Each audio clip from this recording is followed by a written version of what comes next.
नमस्कार दोस्तों। आज हम बात करने वाले सनातन धर्म में एक बहुत ही महत्वपूर्ण विषय के बारे में, महापुराण के बारे में। सनातन परंपरा में कुल 18 महापुराण बताए गए हैं, जिसमें सामूहिक रूप से पुराण कहा जाता है। इन ग्रंथ में सृष्टि की उत्पत्ति, ब्रह्मांड की संरचना, देवताओं के अवतार, धर्म के सिद्धांत और जीवन के गहरे आध्यात्मिक ज्ञान को कहानी और घटनाओं के माध्यम से समझाया गया है। परंपरा के अनुसार इन पुराणों का संकलन महान ऋषि व्यास ने किया था।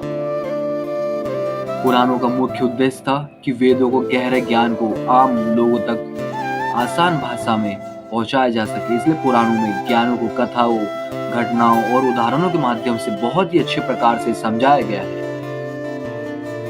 सनातन धर्म में कुल 18 महापुराण बताए गए हैं। ब्रह्मा पुराण, पद्म पुराण, विष्णु पुराण, शिव पुराण, भगवत पुराण, नारद पुराण, मार्कंडेय पुराण, अग्नि पुराण, भविष्य पुराण, ब्रह्मवित्रय पुराण, लिंग पुराण, वराह पुराण, स्कंद पुराण, वामना पुराण, कूर्मा पुराण, मत्स्य पुराण, गरुड़ा पुराण, ब्रह्मांड पुराण।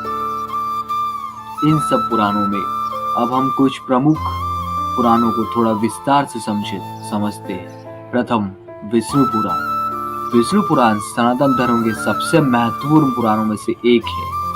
इसमें मुख्य रूप से बताया गया है सृष्टि की रचना कैसी हुई थी, ब्रह्मांड की रचना कैसी हुई थी, 4 युग, सतयुग, त्रेता, द्वापर और कलयुग। भगवान विष्णु के अवतार यह पूरे ब्रह्मांड और समय के चक्र को बहुत विस्तार से समझाते हैं। दूसरा है शिव पुराण। शिव पुराण में भगवान शिव जी की महिमा को बताने का वाला प्रमुख ग्रंथ है। इसमें बताया गया है शिव जी का वास्तविक स्वरूप, शिव और शक्ति का संबंध, शिवलिंग का महत्व, शिव जी के विभिन्न अवतारों और कथाओं। यह पुराण शिव तत्वों को समझाने में बहुत महत्वपूर्ण माना जाता है। तीसरा है गरुड़ पुराण।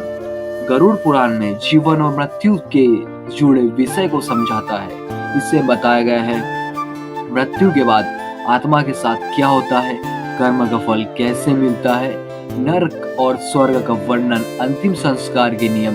इसी कारण यह पुराण अक्सर मृत्यु के बाद पढ़ा जाता है। चतुर्थ है भगवत पुराण। भगवत पुराण में भक्ति पर आधारित सबसे प्रसिद्ध भगवत पुराणों में से एक। इसमें मुख्य रूप से बताया गया है भगवान कृष्ण जी का जीवन, उनकी बाल लीलाएं, भक्ति का महत्व, भगवान जी के प्रति प्रेम का मार्ग।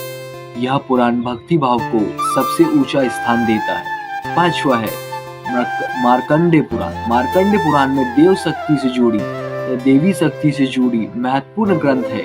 इस पुराण में प्रसिद्ध देवी महात्मा या दुर्गा जी सप्तशती का वर्णन किया गया है। छठवां मत्स्य पुराण। मत्स्य पुराण में भगवान विष्णु जी के मत्स्य अवतार की कथा बताई गई है। इसमें प्राचीन वास्तु, मंदिर निर्माण और कई धार्मिक नियम भी बताए गए हैं। सातवां है वराह पुराण। वराह पुराण में विष्णु जी के वराह अवतार की कथा है, जिसमें पृथ्वी को बचाने की घटना का वर्णन मिलता है।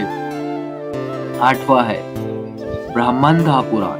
ब्रह्मांड पुराण में ब्राह्मण जी की ब्रह्मांड की संरचना, समय के चक्र और सृष्टि के रहस्य के बारे। इस प्रकार पुराण केवल धार्मिक कथाएं नहीं, इन ग्रंथों में ब्रह्मांड, धर्म, इतिहास और जीवन के गहरे सिद्धांतों को समझाया गया है। हजारों वर्षों से ये ग्रंथ सनातन धर्म की परंपरा और ज्ञान को आगे बढ़ाते आ रहे हैं। अगर आपको यह वीडियो पसंद आई हो तो ये वीडियो को लाइक जरूर करें और अपने दोस्तों के साथ शेयर जरूर करो, और ऐसी ही धार्मिक वीडियो देखने के लिए मेरे चैनल बॉबी ओमकार सब्सक्राइब जरूर करें। जय सिया राम।